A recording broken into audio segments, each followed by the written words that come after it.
Welcome back to the Toronto Air Seminar, everyone. And today we are glad to have Chris to give a talk on active robot perception for understanding the world.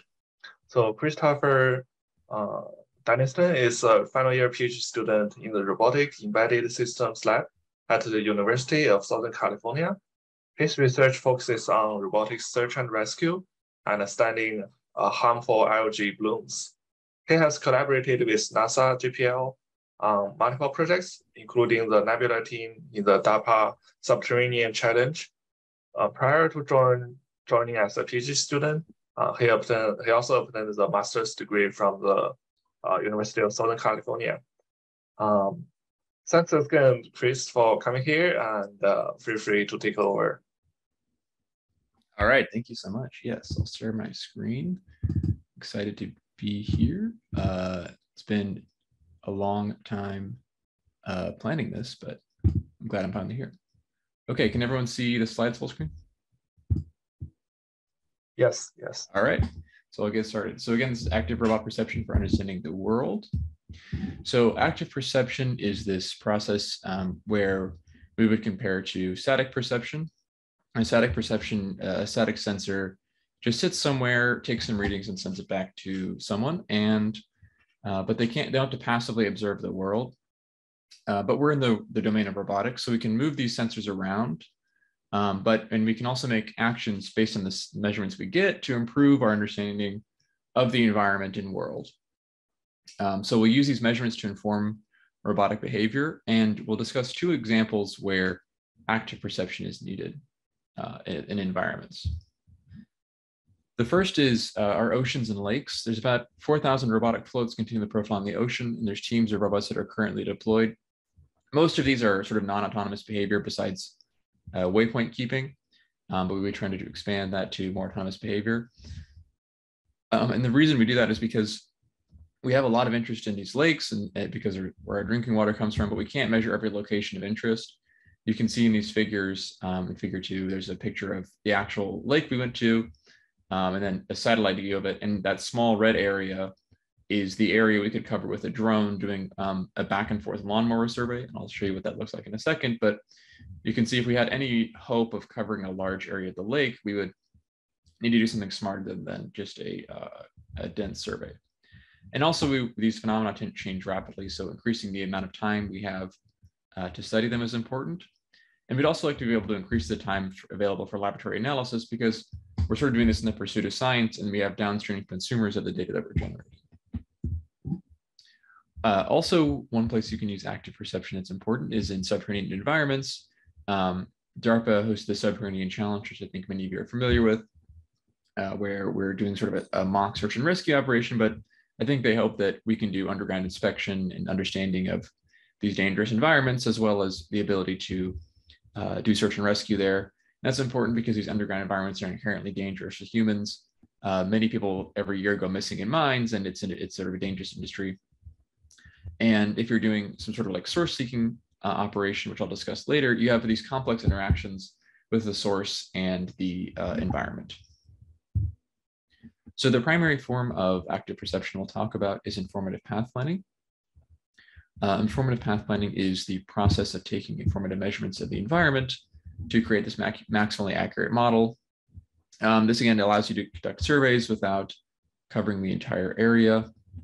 And we control what the robot is doing and how we specify this sort of goal to the robot through an objective function. You can see in figure A there's the ground truth of just it gets high at 0, 1 and lower at, it high at 1, 0 and lower at 0, 1. This lawnmower survey, which we'll be kind of comparing against, is sort of the baseline way of doing this. Sort of doesn't use any autonomy and just goes back and forth. And then I have two different objective functions here. One, which sort of entropy, which tries to sort of cover the general area, and the UCP objective function, which is more concerned with the high concentration areas or areas where the signal strength is higher. So we'll talk about three topics in active perception and informative path planning. The first is automatically and efficiently deploying these informative path planning robots. These dynamic robots really aren't deployed in the real world, and I'll discuss one of my theories as to why, which is that they're very onerous and difficult to deploy because of the requirement of setting all these complex parameters. The second thing we'll talk about is moving to environments where informative path planning has not typically been used, and the challenges there, which I believe are because the environment is very inherently difficult to model, and the uncertainty of the interaction of the thing you're setting with the environment is difficult to model. And the third thing we'll talk about is closing the loop for environmental interaction, because typically what happens is these robots produce a map of the environment, probabilistic map, and then we hand it up to scientists, but these scientists have some task in mind that they're going to use the map for. So if we incorporate this task directly into the robotic mission, maybe we can improve our ability to do that task. So this is a general overview of the type of informative path planning we'll use. You can see in the upper left, you have the environment. That's actually where the robot is sampling from or taking measurements at. Below that, we have a probabilistic model of the environment. Mu of x is the most likely value at these locations. You can see it looks like kind of a smeared version of the upper environment, where the yellow areas are high concentration, the blue areas are sort of low concentrations of algae. And then sort of critically below it, we have the uncertainty associated with those predictions, where you can see close to where the robot took pictures, which are those white circles, you have low uncertainty. And we'll generally solve this using a POM-DP solver. Specifically, a lot of times we use POM-CP, which is a Monte Carlo tree search-based solver. And I'll just quickly go over how exactly that works. So you have this Gaussian process, which is conditioned on x from 0 to t and y from 0 to t. X from 0 to t is all the locations you've actually measured at, and y from 0 to t is all the locations, or all the measurements you've taken up until time t. So I want to consider between two actions, A0, A1.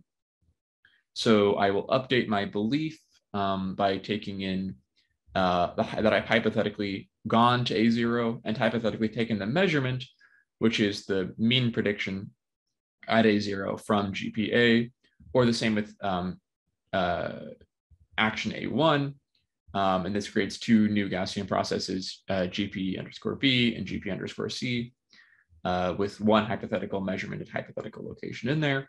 And then if we want to consider a second order action, meaning an action, a trajectory that's A1 followed by A0, we'd make a new Gaussian process conditioned on the hypothetical locations A1 and A0 because we're following the tree down.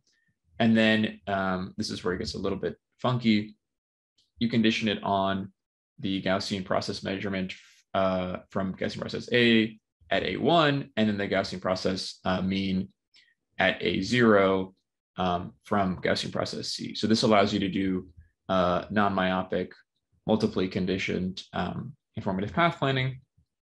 And in order to evaluate how useful an action is, we'll use random rollouts where we just take random actions and then sum up our objective function and do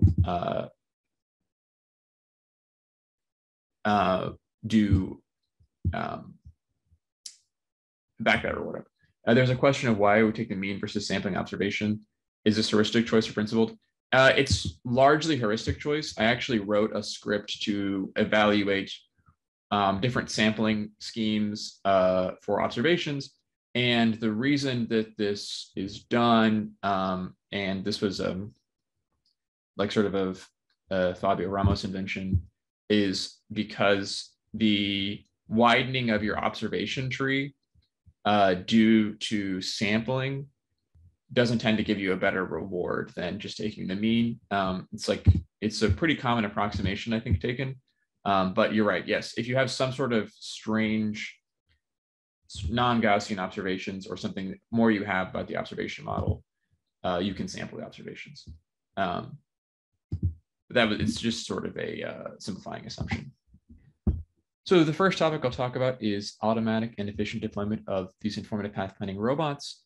Again, my theory as to one of the reasons that these robots aren't actually used by scientists in practice is because they are complex to deploy in the real world. This is one of the sort of prongs of research that I've been working on.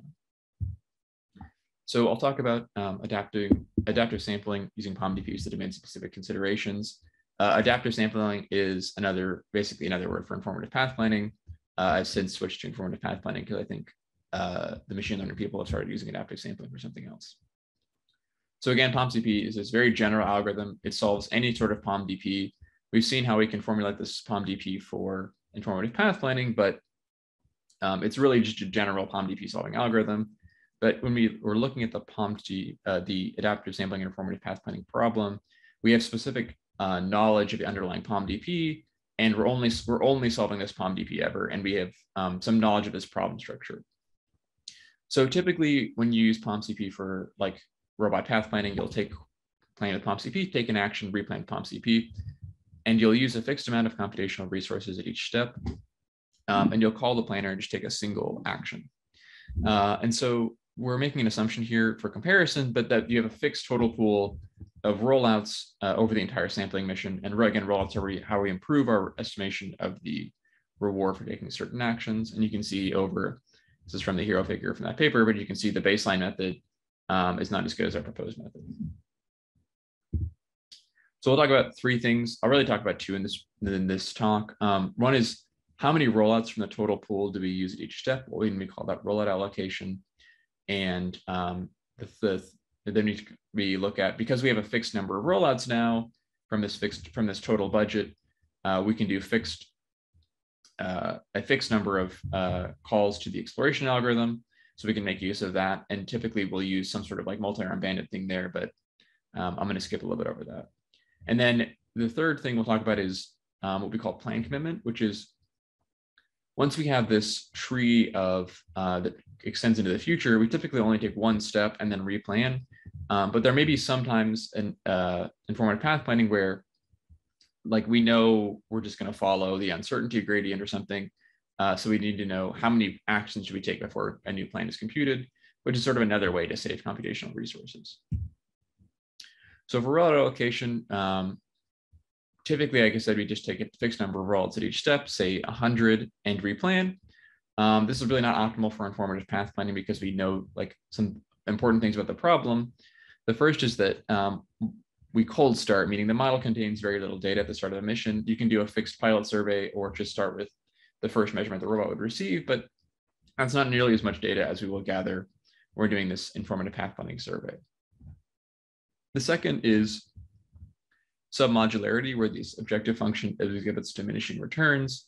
You'll find that like the 10th measurement gives you a lot more information about the data in the environment than the 100th measurement, for example. And so you sort of progressively drop off in the amount of information you're getting per measurement. And the last thing is starvation, which is that these results again come from a total fixed budget. So for this paper, the way we do it is we just compare a grid search across these sort of Bezier curves. They're just come from a beta distribution. We find that all three curves give more than twice the amount of cumulative reward. And they look like this, where a robot doesn't do very much planning, mostly taking greedy action until you get to 100 steps. We have a lot of measurements, and you can do sort of interesting planning, and then spends the entirety of its rollout budget in that sort of area. And that's compared to this linear policy where you just get the same amount of rollouts at each step. And that's getting about less than half the reward. It's getting 5 versus these get about 11 reward, cumulative reward. And so to do plan commitment, we do an unequal variances t-test. We look at the rewards at each action. We find the top 2 actions, perform an unequal variances t-test to determine is there statistical significance, does the reward distribution of the best action statistically dominate the reward distribution of the second action? And if so, we can say we're pretty confident that that's the best action. And we continue down the tree until we find that we can't statistically tell whether 2 actions are variable. And this actually sort of accommodates a lot of things we would think about informative path planning, like the model becoming more uncertain and regressing to the mean, and how much effort we've spent in the POMDP planner on those 2 actions. So it's actually a very easy way to incorporate all of those ideas. So in this work, we sort of overfit to this dynamic function, and we find that if you do a grid search, if you're willing to do a grid search, you can almost double the reward. And you can see on the bottom, this is the number of used rollouts over the environment steps. So the x-axis on all of these plots is the environment steps. The bottom row is the number of rollouts used at each step cumulatively, and the top is the cumulative reward acquired according to some objective function. you can see in the blue, we get more than twice the reward if you sort of overfit the curve and you use actually fewer rollouts. And then these are real life environments where we just find this, we found that this sort of S-shaped curve is more general than this like overfit curve, but you actually get either slightly better accumulated reward or about the same, but you use about 2/3 the number of rollouts. And so we have some follow-on work to this, which is unfortunately not completed, that sort of more automates this than what we have now, and actually find that we're able to use even fewer rewards if we do sort of a better automation than just grid searching. So the second thing I'll talk about is modeling challenging environments, and we'll switch from algae to radio signal here. And these radio signals, when we have them in a cluttered or a complex indoor environment, like something you might encounter in the DARPA Subterranean challenge, these signals have complex interactions with the environment, and the models used during informative pathfinding Gaussian processes aren't really able to incorporate heterogeneous uncertainty and obstacles around the robot. So like I said, this is a follow-on work to the DARPA Subterranean challenge for sort of a different purpose, but we're doing signal source seeking in a large unknown obstacle-rich environment. You can formulate this source seeking as an informative pathfinding problem where you're trying to find the maximal concentration area or maximal signal strength area.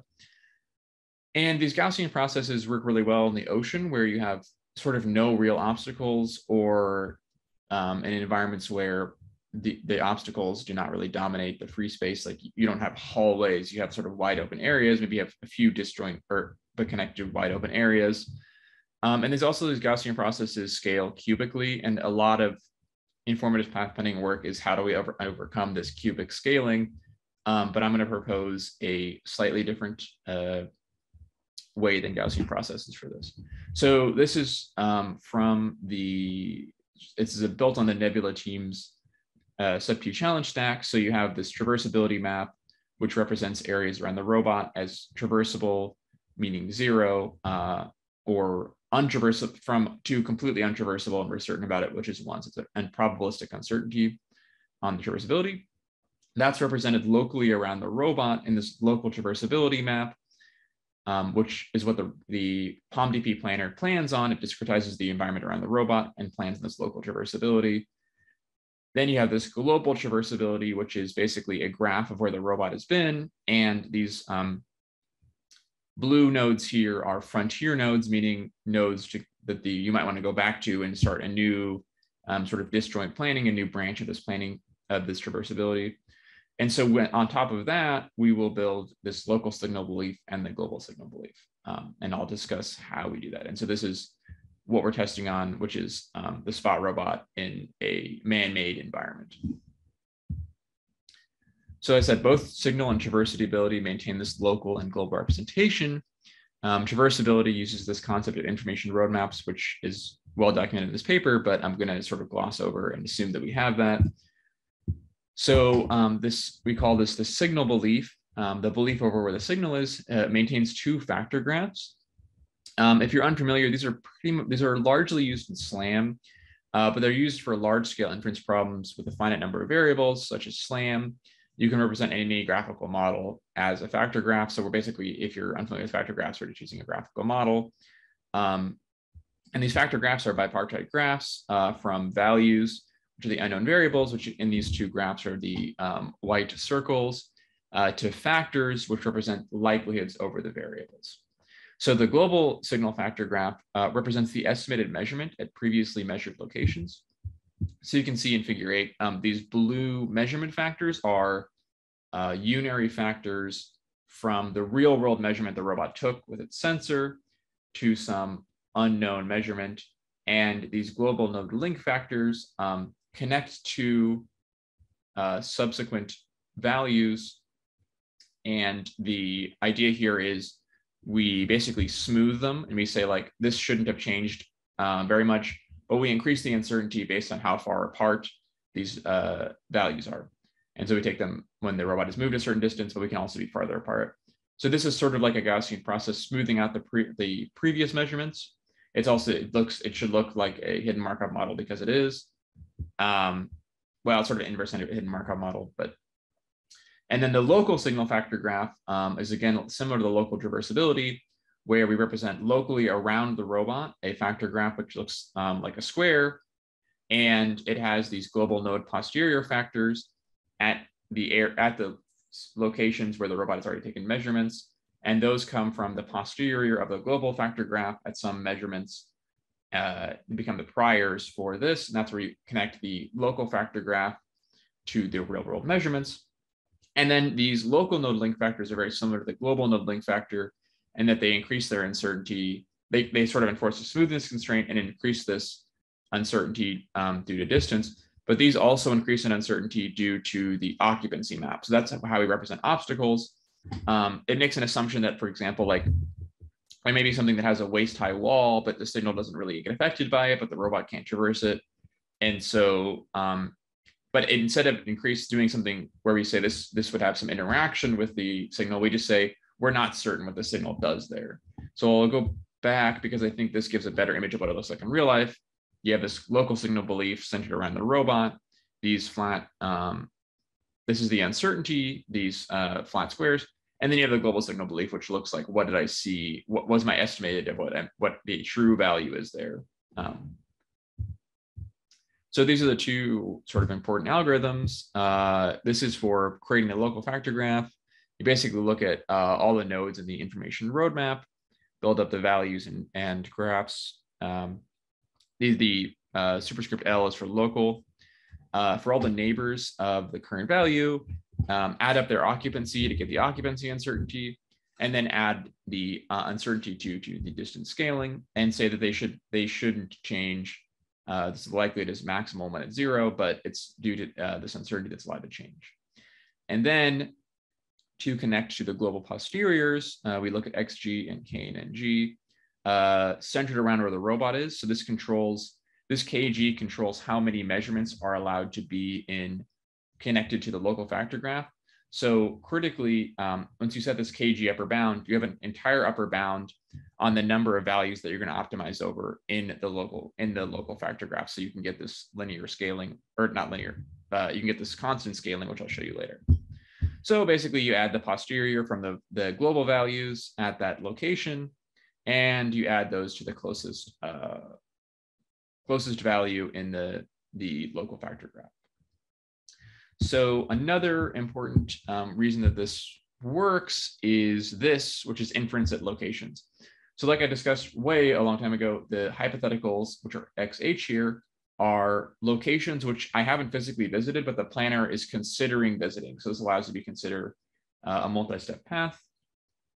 If there are none of those, meaning you're planning the first step, you can just query the local factor graph values at the X query. If you've already computed this factor graph with hypotheticals, because the query location won't change what the posterior values are for the local factor graph, basically XH is in some cache, ask the cache for it. Otherwise, make a copy of your local graph, call that hypothetical local graph. For all of your hypotheticals, add in conditioning factors, which are the same as these global factors, with uncertainty, basically how much uncertainty was already in the factor graph. This is because we use the mean value assumption. We can do this easily. Then solve the factor graph using Levenberg-Marquardt, or any optimizer really, and that gives you the local values, but critically not just at the query point, at all of the local places where you could plan, save that in the cache, and then return that local values conditioned on the hypotheticals at X query. So a quick note on the planner, it's a hierarchical planner as well, and no surprise there, global and local. The local planner is a receding horizon POMDP solver, similar to POMCP. It's slightly different, but you can read the paper about that. And the interesting thing is it uses the UCP objective function, but the global planner, like you saw, is a graph-based planner, which places waypoints at these previously visited locations. It generates these frontiers, and the frontiers, we use the objective function of expected improvement. So we're using two different objective functions, and that's because we only want to switch sort of the meta planning area we're in by going to a frontier if we expect there's going to be an improvement in the signal.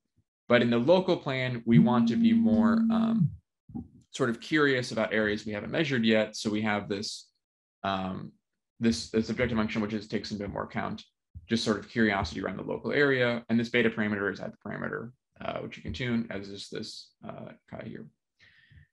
So we use a policy selection algorithm, which again is detailed in that other paper about the planning, just to select which policy to follow currently. So we have two real world SNR maps. These are taken from the NASA Jet Propulsion Laboratory parking lot. We basically start the robot at this X, and we put different radios in different places. And you can see here, this is the maximum signal strength. We use SNR as a proxy for signal strength, measured over the time here. And this is real time. So you can see blue is the factor graph. The factor graph gets a lot closer, and it actually gets there sort of faster. There's other figures in the paper that, because this is not the best metric for this, you can see that it outperforms this GP limited. So we have this orange line, which is the Gaussian process, and this GP limited is basically, you might think, well, that's because the Gaussian process has to account for every single measurement. That's not really fair, because your factor graph only accounts for the closest to 100 measurements. So the GP limited is, we do the same gating mechanism where we just take the closest 200 measurements and condition the Gaussian process on that. And so, like, you might be wondering, why does it work better? The first is that I'll show that the factor graph on average is much faster than even the GP limited. And I mean, that's not a very satisfying scientific answer, but the second is that its ability to represent corridors. You can see here, you have sort of a T junction. So you could imagine you come out of this T junction, but there's this is a better T junction right here. You're at a T junction, and you need to be able to represent the uncertainty of the signal left of you and in front of you. Because you have maybe some measurements back here, you're able to represent the uncertainty due to the propagation through the uncertain traversability, where the Gaussian process only says that, okay, this measurement is closer to this measurement, so it's more effective for that. So you're able to represent this uncertainty a lot better than you would be in a Gaussian process, and that's because they have no way to, in their kernel function, represent obstacles. We also find that the factor graph approach has nearly flat scaling. This shouldn't be a surprise, because again, we limit it to a constant number of values, and we are querying a KD tree, which is FLAN, and those are designed to handle point clouds. So those are, the number of measurements scale we're looking at is much smaller than a point cloud, so they should be able to pretty well scale. When you do optimization, it's a bit more expensive than the Gaussian process, but we can really cache this optimization easily. So you can see here, the Gaussian process, if you don't limit it, has this cubic scaling, like I said. The GP, if you limit it, gets this flat scaling, but it's actually slightly more expensive than the factor graph. But when you're calling this, like in a planar, you may be calling this like 300 times. So that slight expensiveness really does add up to a slower overall replanning. We do a real robot demo in a man-made environment. This is at Caltech. It's a pretty contrived example because you just turn left and then left, but it does demonstrate that this is working on a spot, and it can go basically directly to the signal source. We are, I think, actually this is already done, testing on a more complex environment using sort of more open spaces and more decision points. But this is sort of a notional demo that it does actually work in a real robot, and it's able to plan fast enough on a real robot. So the third and final thing I'll talk about is planning for environmental interaction. Again, we as roboticists do this survey and pass off this survey to scientists, but the scientists could be better used, sort of a better survey, if we explicitly knew what the scientists were going to do. And so since we work directly with scientists here, we can actually just ask them what they're going to do with it. And this allows us to plan these more meaningful missions. So the task we'll look at here is what I will call physical specimen collection as the generic term for it. But I'm going to say taking water samples. This is when a scientist has a little vial. They go out to some lake they fill the vial with water at some location, they take it back to a lab, put it under a microscope or do some other tests, and have some interesting question based on the water that they got, which could be, what's the heterogeneity of algae here? What's the, they might do other tests. And that's something that you can't really do on a robot per se, but you can do with a grad student in the laboratory. And so when they choose these locations to take these water samples at, they rely on their expert heuristics, and that's part of what their graduate degree is in, is figuring out how to reason about where to take these locations. So this is actually the sampling sites selected by our scientists in this lake. And you can see they take a broad stroke in the sort of main lobe of the lake and take a lot more at the bottom lobe. And this is a little bit more complex because there's also robotic surveys happening and stuff that are not shown here. But this requires you to have a lot of pre-knowledge of the lake, sort of pore over satellite imagery and pre-surveys and stuff to be able to set these locations. But what if we go to a lake and we don't really have a lot of information about what the lake looks like and what the wind is and all these complex interactions? So to specify the type of thing you're interested in, the goal of the robot, we're going to say, find me the locations which correspond to the quantiles in the of the thing we're studying, which is going to be chlorophyll concentration, and find me the locations of those. So example, if you have 9 vials and you want to say, I want to take 9 water measurements, 1 water samples, find me the locations that correspond to these deciles. And that will give you some areas that are low concentration, some areas that are high concentration. And I want to see what's the difference in like the water salinity. Is that what's causing it, or water temperature? Then maybe I say, okay, there's some sort of problem at this lake. There's a harmful algae there. Maybe I want to take 3 measurements at the highest locations to see, at these really high concentrations, is there some sort of harmful algae and how quickly does it back off? But I can only take 3 water samples. So it's a really flexible way, because you basically look at the number of vials you have or measurements or water samples you want to take. You think about what kind of spread you want, and you tell the robot, and it automatically finds those locations where you should go to take your water samples at. So our approach is we augment POM-CP with a custom objective function for adaptively increasing the quantity of estimated quantile values, which is the values, the chlorophyll values that are the quantiles. Then once you have that map and the chlorophyll values for the quantiles, we need to back out the spatial locations, which have, if you go there and take a measurement, should have the values equal to the quantile values. And we do an evaluation with real aquatic data sets and in the real world. So the way it works is, like, again, you specify which quantiles you're interested in. So maybe you want to take 3 measurements evenly spread out, and the area you want to work in. The robot performs informative path planning, like we've seen before. You move, plan, and update your model. Then we sort of pass that model and the estimated quantile values to location selection. That then backs out 3 locations the scientist should go to from these stars, which should correspond to your quantiles. Then a scientist goes out with a little vial of water, or a little vial, fills it up with water, and then you go to the lab and you do some analysis on it. So I'm going to do a quick aside on estimating the quantiles from samples and the standard error associated with that. On the left here, you can see the constant. You can see these are from a real data set, 100 randomly selected values. You can see their concentration value, and this is just a sorted index. And on the right, it's the same, but I have 500 measurements. So the middle bars here correspond to some quantile, and the bar around it is the associated uncertainty with that estimated quantile. So you can see that they are not the same. It depends on where they are in sort of the density of points around it.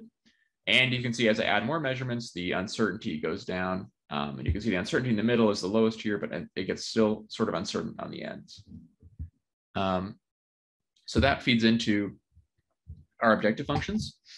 So we look at here, basically, what does the Gaussian process look like before and after we add the measurements that we're concerned with? So this is GPI-1 is the Gaussian process with all the measurements up to I-1. It uses I because it could include these hypothetical measurements. And the GPI is the Gaussian process after we add the ith set of measurements.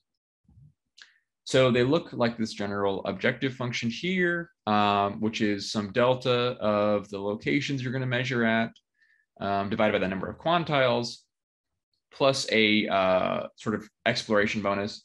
And this should look like the UCB equation because it is basically, but we change instead of the mean, we're interested in these this thing. So the first one is quantile change. And oh, sorry, a quick aside, it's critically that we use this X hash, which is a discretization over the environment, which doesn't change. So some grid over the environment. So this is why the number of samples in each does, or the number of query locations doesn't change that we're computing this over, which makes the number of measurements in the quantile not change, but the associated predicted values at all of these will change. So basically you take the quantiles from at the query locations before and after integrating the measurements, and you take the difference of those and you compute the L1 norm. And so basically if you measure something that causes your measurement to change a lot at a lot of locations, you'll have very different quantiles. And so this objective function will be really high or really low since it's a difference. And then similarly, the standard error does the same process, but instead of computing the quantiles, we just compute the standard error of the estimates of the quantile values. And so basically, this is a slight difference where you, instead of seeing how much this affects your quantile estimates, it basically says if I see something surprising that affects my uncertainty, then that's an interesting measurement to take. So basically, we just plug this into POM-CP, and we do the normal informative path planning there. Then once we are done, we need to find these fancy Q hat, which are physical locations in R2 or R3, corresponding to quantiles, which are just the cutoff values with the estimated values, V hat. If this is confusing notation and a little bit confusing, this is the constant problem we have with this paper, but stick with me. So we use a loss here, which is the difference in the predicted value at these quantile locations and the predicted quantile values plus some exploration here. But because we're minimizing this, this is actually a penalty for selecting areas that the model is uncertain about. And you might be saying to yourself, well, why don't you just look at the measurements you took and find the one that's closest to the quantiles?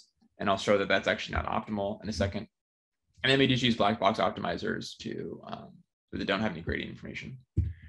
So on the top here, you can see in a simulated real environment, real data from a real environment, but the root mean squared error and the estimate of the quantiles from a informative path planning survey. Green here is the quantile standard error objective function. Orange is the quantile change objective function, and blue is like a baseline entropy. And entropy just attempts to spatially cover the workspace. This is for the deciles, which is like the 0.1, 0.2, 0.3, and on. And then the extrema, which I talked about earlier, is like 0.9, 0.99, 0.95, 0.99. We also include expected improvement because the common mythology here is that expected improvement finds high concentration areas, but we actually find that it doesn't, as well as the quantile standard error if you specify that you want high concentration areas. This is because the expected improvement only tries to find the maxima, and once it finds the maxima, it becomes sort of uncurious except for going to other maxima. And so it actually is a pretty poor estimator of the high concentration areas. Figure 13 on the bottom, this is where we look at the location selection. This is the root mean squared error between the true quantile values and the ground truth at the locations we said to go take your water samples at. So red here is this best visited thing, which is what I said earlier, you might think is the best way to do this, where you look at the actual values and actual measurements you took and say which one of these has the closest to the quantile value. You should go measure that location. And we find that because we have a Gaussian process, which is actually pretty good at predicting areas that's unknown, we find that we're actually able to do better than the best visited heuristic. Unfortunately, it's not super stable. Sometimes Bayesian optimization works really well. Sometimes cross-entropy works really well. But basically, this objective function does find better locations than sort of this baseline heuristic. And then we go out with a DJI Mavic and do this survey using the planner. We're able to, this is sort of like a proxy task because it's hard to find water in Los Angeles that you can fly over. So it's we call it a crop health estimation task. You're looking at how green the environment is to take samples of like, maybe here that water doesn't reach very well, and we'll understand why. So this backs out the locations. The black X's, which I hope is coming through on your screen, are the locations the robot took pictures at, and these stars are where we think you should go to take your physical specimen. And the drone is only able to visit about 20% of the possible locations to take images. It's discretized, but it's able to get this pretty good estimate of the quantile values. So this is the three things that I've talked about. Automatic and efficient deployment of these informative path planning robots. These dynamic autonomous sensing robots are, again, typically not deployed in the real world, where we've been modeling challenging environments. And this is where I talked about how Gaussian processes, because they only look at the spatial distance between 2 points, they can't really model the interaction with the signal and the environment, and planning for environmental interaction, where we explicitly look at closing the loop and planning for the task the scientist actually cares about, instead of just giving them a map of the environment. So I'd be happy to have a discussion and take some questions now. Here's some ways to reach me. I'll be at IROS starting Tuesday. Well, I'm gonna be at IROS, but I'll be in Japan starting Tuesday, and then IROS, the full IROS. So if you're there, come say hi. I'll be talking about the final work and some work I did in SLAM at the DARPA Subterranean Challenge that I couldn't fit in here. Yeah, reach out to me on Twitter or my email. But also, you're here now, so let's talk. So yeah, thank you. Thank you for the exciting talk, Chris. And now comes to the Q&A session. Any questions? Please just unmute yourself and ask it.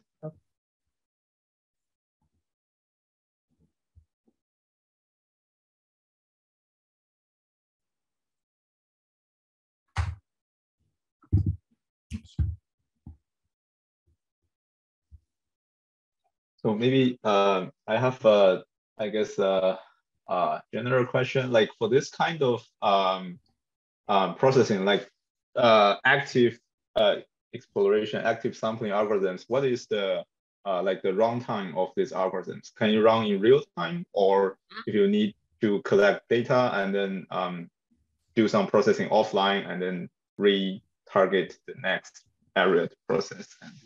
Yeah, so this work here is nearly real time. The robot has to hover a little bit, but looking at this one, this is real time. This is like the robot is always moving, whether or not you have an updated plan or not. So it's basically plans, and the horizon keeps following that plan until you come up with a new plan. So that's why faster replanning here actually causes you to have a better overall reward. And so the robot is sort of always taking movements here. And if the local planner is too slow at replanning, it follows the global planner because it has sort of like a slower rate of replanning, because it's just a graph-based planner. So it'll say which frontier should I go to and recompute the frontiers, and then you go there. So I would say with the factor graph from here, it is running in like real time. It's sort of like, what's your definition of real time, right? Because it's like replanning at some frequency, but yeah. Yeah. Because I just feel like, well, this kind of the data, the scale of the data you're working on is very, the scale of input is very large compared to the the data sets we were working on, and I feel like, but I guess because the code, maybe the framework you're using are highly optimized and they're very fast. So, and also you have some mechanism to I don't to accelerate it, to just choose because it's like adaptive sampling kind of thing, and you just choose some kin or some neighborhood input to process, so it can be very fast. Yeah, right. There's always that trade-off of like, do I want to do the full posterior estimate from all of my measurements, or can I find some critical measurements? Yeah, I mean, that's like, it depends what you're doing, right? This one, it has to be real time and fully autonomous, so it has to make some sacrifices. And this one is also only doing point radio measurements. Here we're doing like image measurements, but we're greatly downsampling them. So like if you were to do like the full image measurement, there's like no way you could do this in real time, right? Because there's no way you can condition on future images and stuff. And so that's actually what I found is the challenge. The challenge of these is scaling them and keeping them performant. And honestly, it's even for your own sanity of like, you have to run multiple seeds and just on a simulation. It takes a long time. So that's actually part of also why the follow-on work to this work will address is trying to greatly reduce the number of rollouts. The way it works is putting another agent in front of the POMDP solver, which tries to analyze what the POMDP solver should use at this step. But it's almost done. So I guess catch it at RSS, but yeah.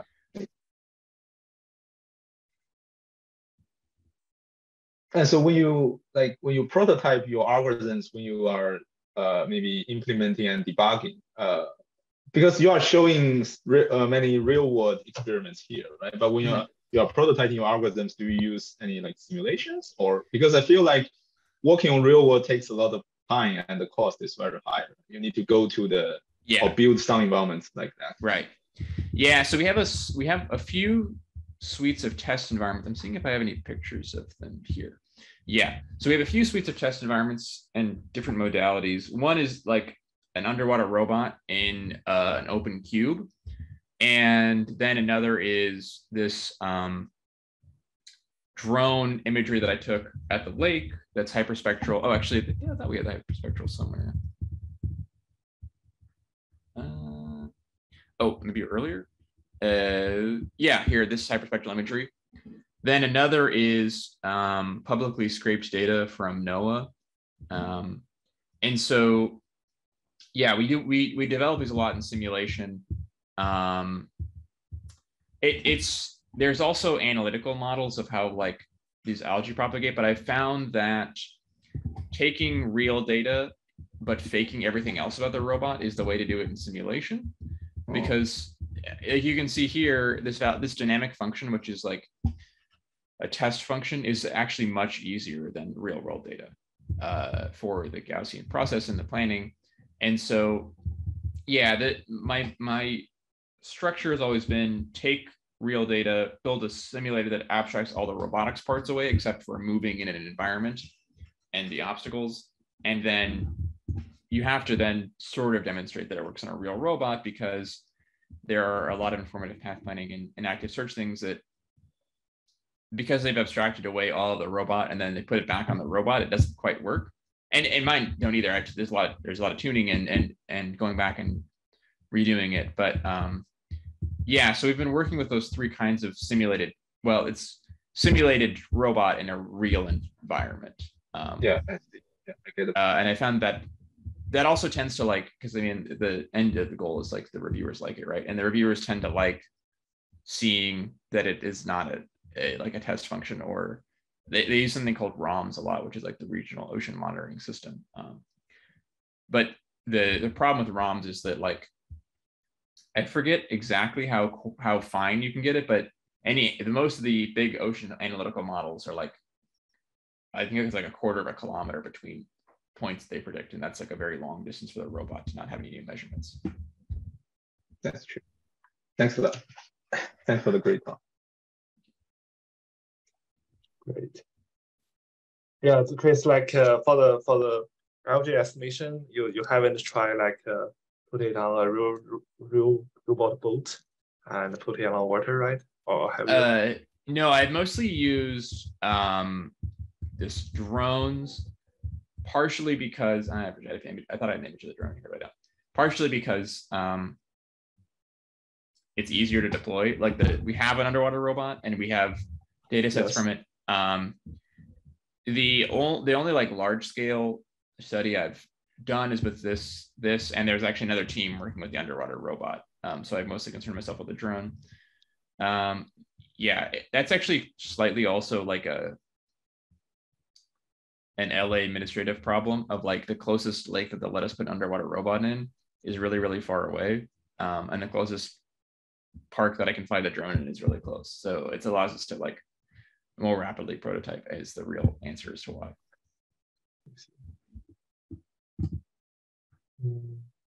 I think there's a question from the chat. Yeah, so that has to do with the rate of the environment change.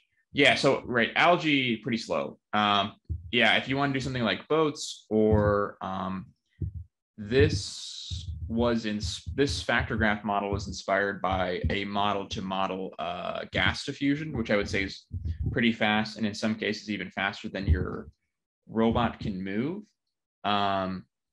With these static models, yeah, you are making an assumption that the survey will end before there's substantial change in the environment. And like in the case of a signal source, as long as the signal source doesn't move, it's going to be the same. Well, as long as the air density doesn't change something. But yeah, it really depends on what you're doing. But like a lot of these inference problems have been studied when there's time varying. And the short answer is basically to add a time component to your estimation problem. But that does increase the dimensionality.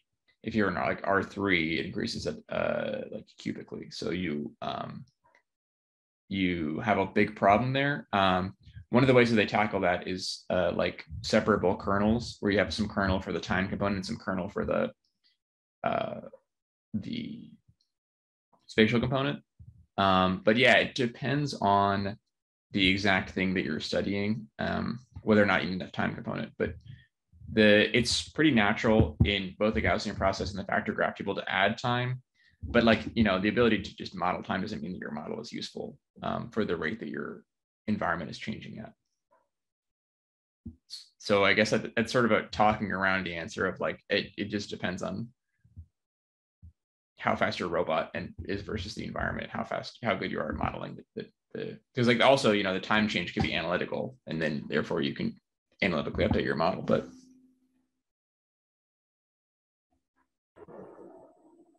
Great, thank you, Chris. Very nice presentation. Thank you.